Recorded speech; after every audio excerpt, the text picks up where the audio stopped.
The stars had always called to humanity. By the year 2187, people had answered that call and spread beyond Earth to 3 colony worlds connected by massive jump gates. Millions of humans now lived among the stars, building new homes on distant planets. They believed the universe was theirs to explore in peace. Captain Marcus Cole stood on the bridge of the colony transport vessel Endurance and watched the planet New Haven rotate slowly below. He was a tall man with gray at his temples and scars on his hands from 20 years of military service.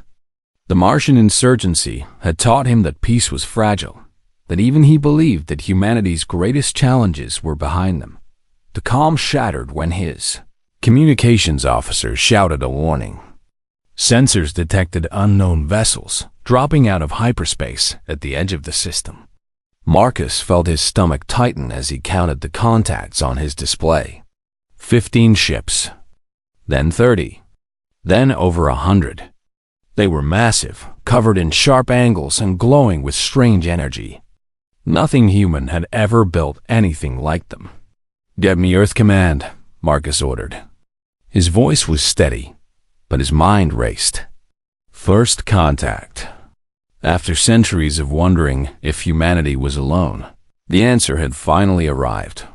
The alien fleet belonged to the Velthari Dominion, a civilization that had conquered dozens of worlds across the galaxy. The Velthari were reptilian creatures who stood taller than humans and viewed the universe as theirs by right of strength. They had crushed every species they encountered, adding world after world to their empire. To them, conquest was natural. The weak existed to serve the strong. Ambassador Linda Reyes arrived on the orbital station above New Haven to attempt communication. She was a patient woman who had spent her career building bridges between hostile nations on Earth. She believed that understanding could solve any conflict. When the Velthari High Commander accepted her request for a meeting, she felt hope. That hope died quickly. High Commander Sethrak appeared on the view screen as a towering figure with scales the color of dried blood and eyes like cold yellow stones. He studied Linda the way a hunter might study an insect. His translators rendered his words in flat, emotionless tones. "We have scanned your history," Sethrak said. "Your species fights among itself constantly. You waste resources on internal conflicts. You are divided and weak. The Dominion has decided to claim your worlds." Linda kept her composure. "We seek peaceful relations. Humanity has much to offer as allies and trading partners. There is no need for conflict between our peoples." Sethrak made a sound that might have been laughter. "You misunderstand. We do not negotiate with lesser species. You have 72 hours to surrender all colonies and submit to Dominion rule. Your people will serve us, or they will die. This is not a discussion." Linda felt cold anger replace her hope. "And if we refuse? Then we will demonstrate what happens to those who resist." The transmission ended. Linda immediately contacted Earth to report the threat, but she knew the Velthari would not wait for a response. She ordered evacuation of the civilian population to underground shelters. She prayed it would be enough. It was not enough. The Velthari chose the agricultural settlement of Brookdale for their demonstration. It was a peaceful town of farmers and families, people who had traveled light years from Earth to grow crops under an alien sun. 12,000 souls lived there, including children who had never known any home but New Haven. The bombardment lasted 4 minutes. Plasma fire rained from orbit, turning buildings to ash and fields to glass. Emergency services tried to respond, but there was nothing to save. When the flames died, Brookdale existed only as a blackened crater and a list of names that would never be spoken again. Among those names was Patterson. Marie Patterson, age 34. Danny Patterson, age 7. Lucy Patterson, age 5. They were the wife and children of Sergeant First Class Jake Patterson, a soldier stationed on the orbital defense platform above New Haven. Jake was running drills with his unit when the news reached him. He stopped in the middle of the corridor and read the casualty report 3 times. The words refused to make sense. He had spoken to Marie that morning. Danny had been excited about his birthday next week. Lucy had shown him a drawing of their house. Now they were gone, erased in fire by creatures who saw them as nothing more than insects. Jake walked to the observation deck and stared down at the planet. He could see the smoke rising from where Brookdale had stood. Something changed inside him in that moment. The man who had kissed his family goodbye was gone. In his place stood something harder, something colder, something dangerous. On Earth, the United Defense Council held an emergency session. Leaders from every nation watched the footage from Brookdale in horrified silence. The Valkyrie had made their intentions clear. Surrender meant slavery. Resistance meant war against a technologically superior enemy. General Nathan Hayes rose to address the council.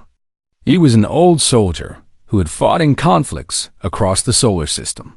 He had seen humanity at its worst and its best. His voice was calm but carried the weight of absolute certainty. They believe we are weak because we fight among ourselves, he said. They think our divisions make us easy prey. They are wrong. When humanity faces a common enemy, we do not break. We bend together like steel being forged. Every war in our history has proven this truth. He looked at each face around the table. They have given us 72 hours to surrender. I say we give them our answer now. Not with words, but with the full might of a species that has never learned to quit. The vote was unanimous. Humanity declared its first interstellar war. Across the colonies, recruitment stations overflowed with volunteers. Factories began producing weapons at emergency speed. Scientists worked around the clock to study the Valkyrie technology. Veterans of a dozen conflicts dusted off their uniforms and reported for duty. Jake Patterson volunteered for the newly formed Terran Expeditionary Force. He was assigned to a special operations unit being assembled from the most experienced and dangerous soldiers humanity had to offer. Their mission would be to strike fear into the hearts of those who believed humans were prey. The Valkyrie had made a terrible mistake. They had attacked a species that had spent its entire history fighting against impossible odds. They had murdered innocents and expected the survivors to kneel. Instead, they had awakened something ancient and fierce. Humanity was going to war, and this time, there would be no mercy for those who started it. The Valkyrie advance began exactly when their deadline expired. Fleet Master Korath led the assault fleet with absolute confidence. He had commanded dozens of conquest campaigns across the galaxy, and none had lasted more than a few weeks. Lesser species always broke when they saw the true power of the Dominion. He expected humans to be no different. High Commander Sethrak remained aboard his flagship at the edge of the system, watching reports from the front lines. He considered the human campaign beneath his personal attention. Korath was competent enough to handle primitive creatures who had only recently discovered interstellar travel. Sethrak had greater concerns to occupy his mind. This dismissal would prove to be a costly error. Korath's fleet swept toward the colony world of Crestfall with overwhelming force. Human defense stations fired everything they had, but Valkyrie shields absorbed the attacks like rain falling on stone. Plasma cannons tore through human vessels, turning ships into expanding clouds of debris. The battle lasted 6 hours before the last human defender fell silent. Crestfall belonged to the Dominion. Korath ordered ground forces to secure the major cities and round up the surviving population for processing. He expected complete surrender within days. The humans did not surrender. On Earth, General Nathan Hayes studied every scrap of intelligence from the fallen colony. He watched footage of Valkyrie soldiers marching through burning streets, and he saw something that made him smile grimly. The aliens moved in predictable patterns. They relied entirely on their superior technology. They had never faced an enemy who refused to fight on their terms. Hayes began reaching out to veterans from every conflict in human history. He wanted soldiers who had survived when survival seemed impossible. He wanted fighters who knew how to win against stronger enemies. He wanted people who understood that wars were not won by technology alone. Major Derek Sinclair answered the call. He was a hard man with cold eyes and a reputation for completing missions that others called suicide. The scars on his body told stories of battles on 3 different worlds. He had been ready to retire, but the news from Crestfall changed his mind. He reported to General Hayes and received command of a new Special Operations Unit.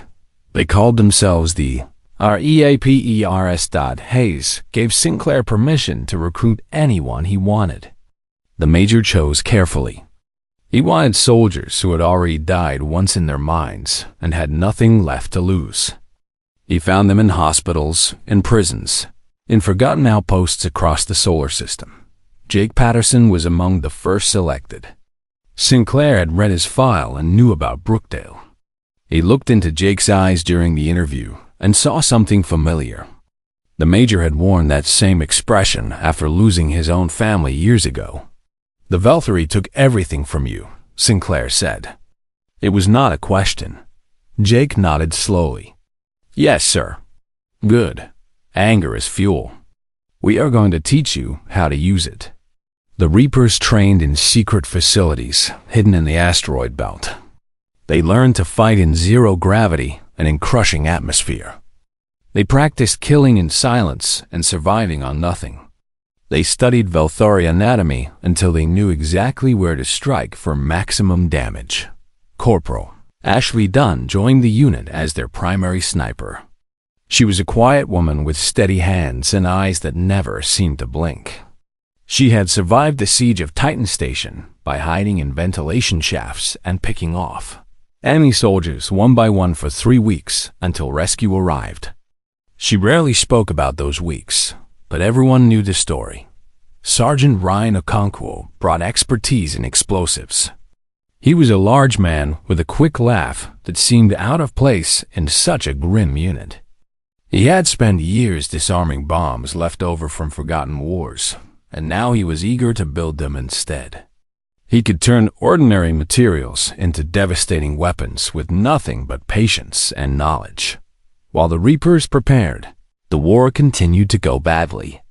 Korath's forces advanced on the colony world of Meridian, expecting another easy victory. This time, humans were ready with new tactics. Lieutenant Commander Megan Torres led a squadron of stealth fighters behind enemy lines. Her ships were small and barely armed compared to Valkyrie cruisers, but they could hide in the electromagnetic noise of space and strike without warning. She targeted a supply depot that fueled the enemy advance.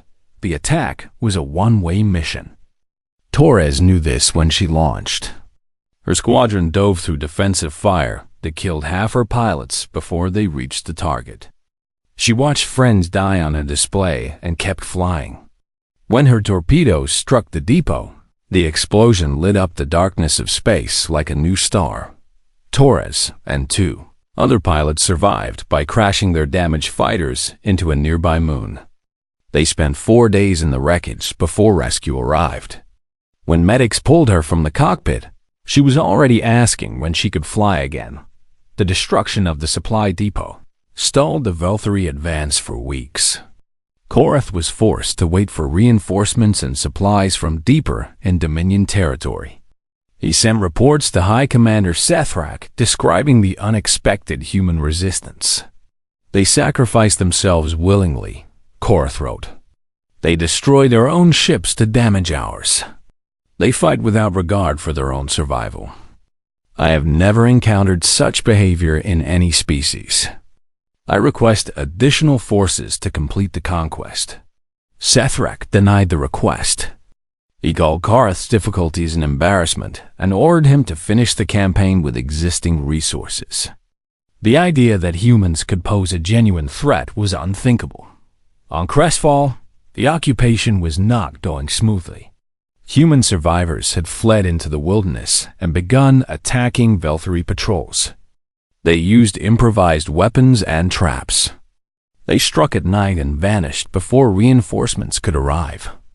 They left messages painted on walls in alien blood. The Veltari soldiers grew nervous.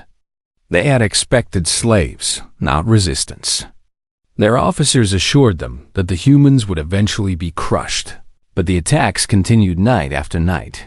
General Hayes watched reports from the resistance fighters with grim satisfaction. The humans on Crestfall were buying time with their lives. They were proving that humanity would never kneel, no matter the cost. He looked at the deployment orders for the Reapers and allowed himself a small smile. The Special Operations Team was ready. It was time to show the Veltari what human soldiers could really do. The next phase of the war was about to begin, and the Dominion had no idea what was coming for them.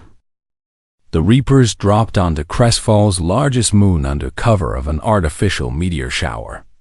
Their pods burned through the thin atmosphere and crashed into rocky terrain far from any Veltari sensor stations. They had 48 hours to complete their mission before extraction. Major Derek Sinclair gathered his team in the shadow of a jagged cliff. The air was thin and cold, but their suits kept them alive. He looked at each soldier and saw readiness in their eyes. These were not ordinary troops. They were weapons shaped by loss and hardened by fury. Primary objective is the prison facility in Sector 7, Sinclair said. Intel says they are holding human captives there for interrogation. Secondary objective is gathering information on Veltari ground forces. Tertiary objective is making these creatures bleed. Jake Patterson checked his rifle one last time. The weight of the weapon felt natural in his hands now. Training had transformed him from a grieving father into something more dangerous. He thought of Marie and the children only when he slept, and even then, their faces had begun to fade. All that remained was the mission. They moved through the darkness like ghosts. Veltari patrols walked predictable routes. Their sensors pointed outward toward threats they expected to see coming. They never looked for enemies already inside their perimeter. Humans had spent thousands of years learning to hunt in shadows. The Veltari had forgotten what it meant to be prey. Ashley Dunn took position on a ridge overlooking the prison facility. Her rifle could kill from 2 kilometers away, and she had never missed a shot that mattered. She watched alien guards through her scope and counted them carefully. 12 outside, unknown numbers inside. Rhino Contour planted charges along the facility's power conduits while Jake led a team through a drainage tunnel beneath the walls. The smell inside was terrible, but they had crawled through worse during training. They emerged in a maintenance area and found themselves face to face with a Veltari technician. The alien barely had time to register, surprised before Jake's knife opened its throat. Purple blood sprayed across the wall as the creature fell. Jake stepped over the body without slowing. There would be time for reflection later. Now there was only the mission. The human prisoners were in worse condition than expected. The Veltari had been questioning them for weeks, using methods that left both physical and mental scars. Many could not walk. Some could not speak. The Reapers carried those too weak to move and led the others toward the extraction point. Sinclair grabbed a Veltari officer trying to flee through a back corridor. The alien was smaller than the warriors, probably an administrator of some kind. Sinclair slammed it against the wall and pressed his pistol under its jaw.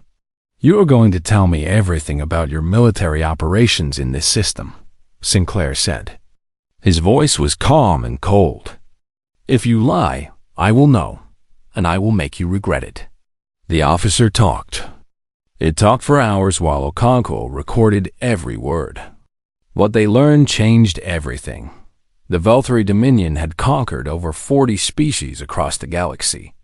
Not one of those species had ever fought back after initial defeat. When the Dominion won a battle, the losers surrendered completely. They accepted slavery as the natural consequence of weakness. They never organized resistance or launched counterattacks. The Velthari had no experience with prolonged ground warfare. Their soldiers were trained for quick conquests against enemies who gave up. They had never faced guerrilla tactics, never dealt with sabotage, never encountered foes who would rather die than submit. Even more important, the Dominion had spread its forces thin across the galaxy. Their homeworld was defended by only a fraction of their total military power. Most of their soldiers were conscripts from subjugated species, fighting without conviction because they saw no alternative. The officer begged for mercy when it finished talking. Sinclair considered the request for exactly 1 second. "Your people killed 12,000 civilians at Brookdale," he said. "Women, children, families who never threatened anyone. Tell me why I should show you mercy." The officer had no answer. Sinclair left it bound in the facility for its own people to find. The message was clear. Humans took prisoners. Humans gathered intelligence. Humans were not the helpless prey the Dominion expected. The Reapers extracted successfully with their rescued prisoners and captured data. General Hayes reviewed the intelligence immediately and began planning a new strategy. The Velthari had weaknesses that could be exploited. Meanwhile, scientist Dr. Kevin Marsh made a breakthrough in his laboratory on Earth. He had been studying fragments of Velthari technology recovered from destroyed ships. The enemy shields were powerful, but not invincible. They worked by generating a field that dispersed energy attacks. Solid projectiles could penetrate if fired at the right frequency. Human engineers began modifying weapons to exploit this vulnerability. Railguns were recalibrated. Missiles were redesigned. For the first time, humanity had the tools to fight the Velthari on equal terms. Admiral Christine Porter took command of the rebuilt human fleet. She was a small woman with white hair and sharp eyes that had seen more battles than most soldiers. The destruction of the First Fleet had killed many of her friends. She intended to repay that debt with interest. The Battle of the Kepler Passage was the first major human victory. Porter led her fleet through an asteroid field where Velthari sensors could not track them effectively. When they emerged, they were behind the enemy formation. New weapons tore through shields that had once seemed invincible. Velthari ships exploded in cascading fire as human crews cheered. Fleetmaster Korath escaped with the remnants of his force, but he understood now that everything had changed. These humans were not prey. They were not lesser creatures waiting to be conquered. They were predators who had simply been waiting for the right moment to show their teeth. He sent a desperate message to High Commander Sethrak. "Recommend immediate reinforcement. Human forces have adapted to our tactics and developed weapons capable of defeating our defenses. Continued underestimation of this enemy will result in catastrophic losses." Sethrak read the message and felt something he had not experienced in decades: doubt. He had dismissed humans as insects. But insects did not destroy carrier groups. Insects did not rescue prisoners from secure facilities. Insects did not adapt and overcome. For the first time, the High Commander wondered if he had made a terrible mistake. High Commander Sethrak arrived at the front lines with the elite warrior caste of the Dominion. These were not conscripts from conquered worlds. These were pure Velthari, bred for combat across generations, equipped with the finest weapons their civilization could produce. They had never known defeat. Sethrak gathered his commanders aboard his flagship and studied the holographic map of human territory. New Haven glowed at the center, the world where this war had begun. Taking it would break human resistance once and for all. He ordered every available ship to converge on the system. "The humans have surprised us," Sethrak admitted to his officers. "They are more capable than our initial assessment suggested. This changes nothing. They are still outnumbered and outgunned. We will crush them with overwhelming force, and this unfortunate campaign will end. General Nathan Hayes knew the attack was coming. Human intelligence networks had grown stronger throughout the war, and whispers of the massive Veltari fleet had reached Earth weeks before it arrived. Hayes studied the enemy formation and saw an opportunity, hidden within the threat. The Veltari believed in direct confrontation. They would bring their entire fleet into the system and attempt to destroy human defenders in a single decisive battle. This approach had worked against every species they had ever faced. It was also predictable. Hayes ordered human forces to appear weak. Defense stations powered down non-essential systems. Ships positioned themselves in scattered formations that looked disorganized. When Veltari scouts probed the system, they reported that human defenses were crumbling. Sethric saw exactly what Hayes wanted him to see. He ordered his fleet to advance in full attack formation, confident that victory was within reach. Admiral Christine Porter commanded the human fleet from her flagship. She watched the Veltari ships enter the system like a wave of destruction and waited. Timing was everything. Strike too early and the trap would fail. Strike too late and the enemy would overwhelm them. "Steady," she told her captains over the communications channel. "Let them come. Let them think we are afraid." The Veltari fleet pushed deeper into the system. Sethric stood on his bridge and watched human ships retreat before his advance. He felt satisfaction at the sight. The prey was running, just as prey always did. Then Porter gave the signal. Hidden orbital platforms powered up across the system. Weapons that had been concealed for weeks suddenly came online. Human ships that had seemed scattered suddenly moved in coordinated patterns, boxing in the Veltari vanguard. The trap closed like jaws around the enemy fleet. The Battle of New Haven erupted in fire and chaos. Human railguns hammered Veltari shields with projectiles designed to penetrate their defenses. Missiles streaked through space in swarms too thick to intercept. Ships that had seemed obsolete moments ago became deadly instruments of revenge. Lieutenant Commander Megan Torres led her rebuilt squadron into the heart of the Veltari formation. Her pilots knew this might be their last flight, and none of them hesitated. They dove through defensive fire, targeting the engines of enemy capital ships. When their weapons ran dry, they rammed their fighters into critical systems. Torres herself crashed her fighter into the main sensor array of a Veltari cruiser. The explosion blinded the ship and left it vulnerable to follow-up attacks. She ejected at the last possible moment and drifted through the battle in her escape pod, watching the cruiser burn. On the surface of New Haven, ground combat raged through the streets of rebuilt cities. Veltari elite warriors faced human soldiers who had spent months preparing for this moment.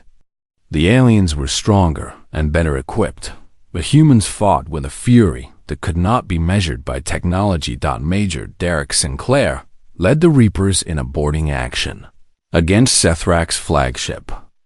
They cut through airlocks with plasma torches and fought their way through corridors filled with the enemy's best warriors. Corporal Ashley Dunn provided covering fire from impossible angles, while Sergeant Ryan Akako used explosives to breach sealed doors. Jake Patterson pushed ahead of his squad, driven by something beyond orders or training. He had carried his hatred for months, and now he could finally release it.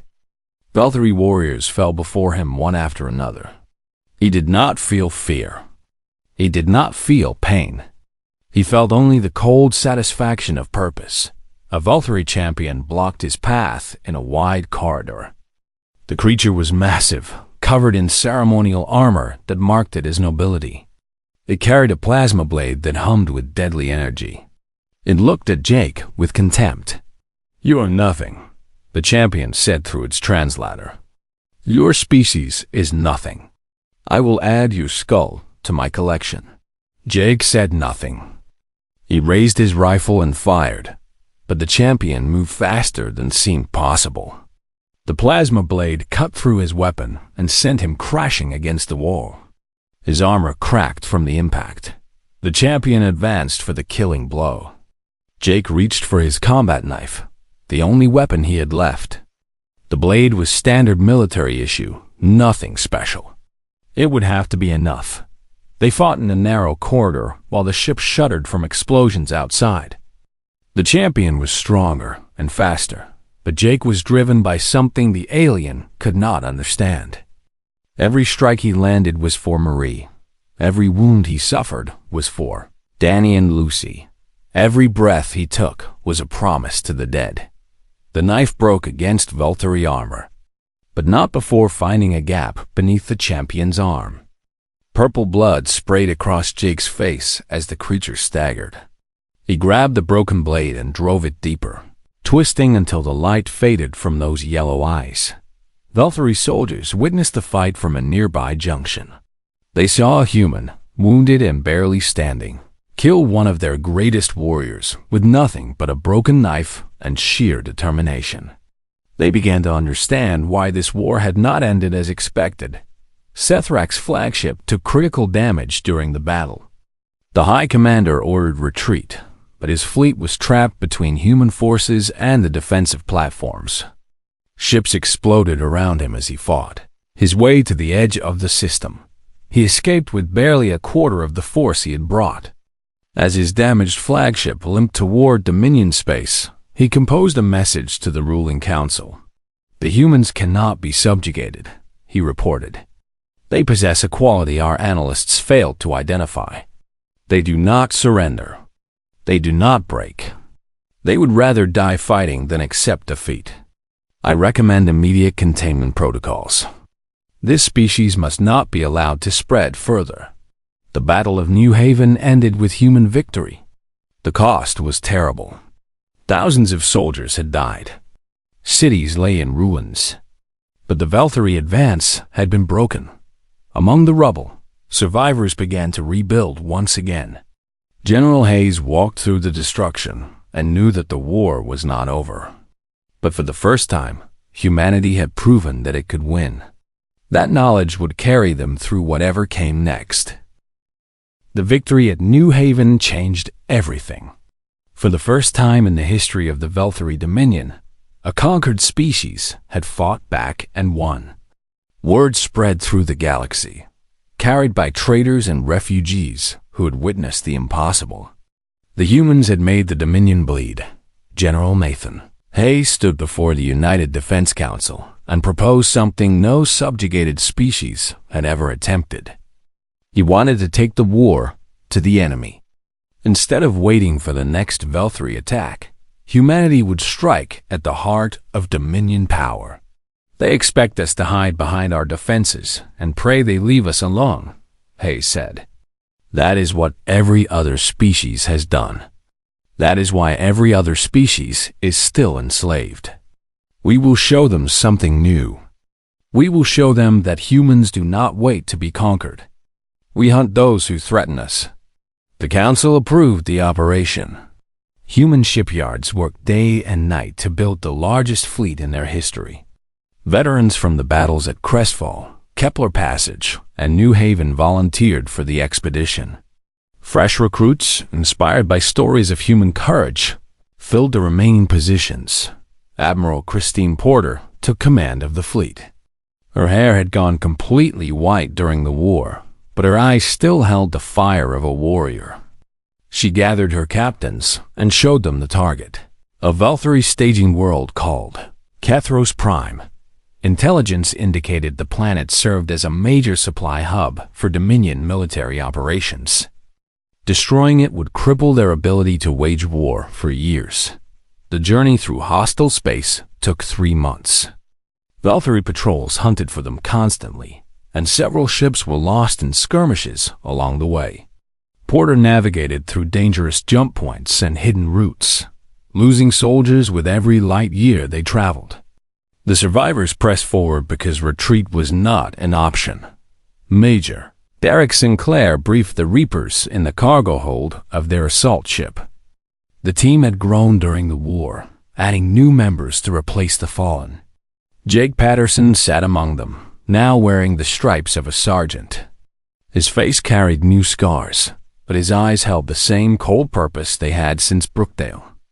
"The ground assault will hit the planetary command center," Sinclair explained.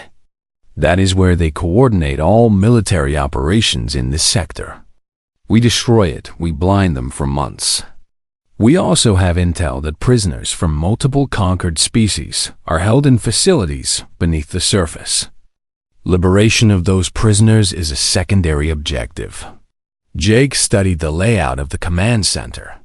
It was heavily defended, surrounded by elite Valkyrie warriors and automated weapon systems. The mission would require everything they had, learned over months of brutal fighting. The fleet arrived at Kethros, prime under cover of a solar storm that disrupted enemy sensors. Porter launched her attack before the Valkyrie could organize their defenses.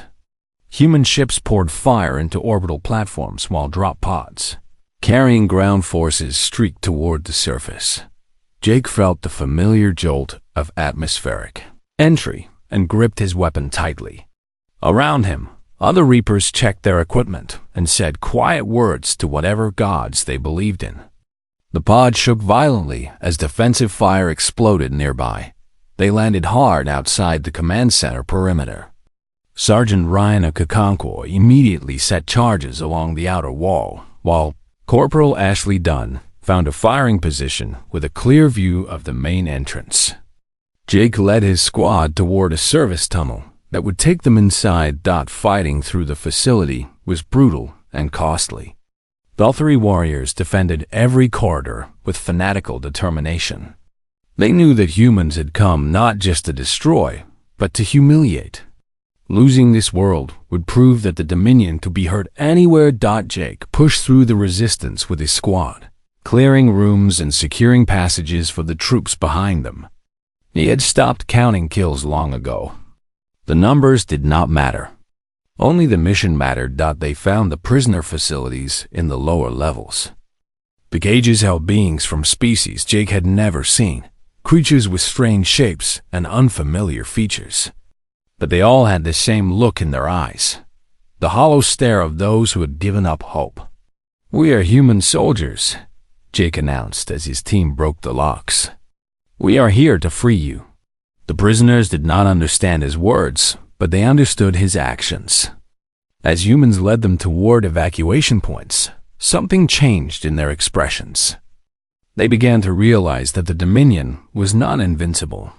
Someone had finally come to fight for them. Major Sinclair's team reached the command center itself. Inside, they found High Commander Sethrak. The alien had come to Kethros Prime personally to organize the defense against human invasion. Now he stood alone among the bodies of his guards, facing the soldiers who had haunted his nightmares since New Haven. Jake stepped forward. He recognized Sethrak from intelligence briefings. This was the creature who had ordered the destruction of Brookdale. This was the architect of humanity's suffering. Sethrak drew his plasma blade. "You have come far, human. Farther than any prey has ever come. I will give you an honorable death." Jake raised his own weapon. "I am not here for honor. I am here for my family." They fought among the wreckage of the command center while the battle raged outside. Sethrak was the greatest warrior the Dominion had ever produced, and even now he moved with deadly grace. But Jake had been forged in the fires of grief and tempered by months of relentless combat. He was not the same man who had watched his family die. The duel ended with Sethrak on his knees, purple blood flowing from wounds across his body. Jake stood over him with a captured plasma blade, ready to deliver the final strike. He thought of Marie. He thought of Danny and Lucy. He thought of all the moments he would never have with them. Killing Sethrak would not bring them back. Nothing would bring them back, but something else was possible. Jake lowered the blade. "You are going to transmit a message of surrender to all Dominion forces in this sector. You are going to order them to stand down and release all prisoners." Sethrak stared at him with those cold yellow eyes. "You would spare me? After everything?" "My family would not want me to become what you are," Jake said. They would want me to be better. So that is what I am going to be. Now give the order. Sethrak transmitted the surrender. Across Kethros Prime, Valkyrie forces laid down their weapons. The battle was over.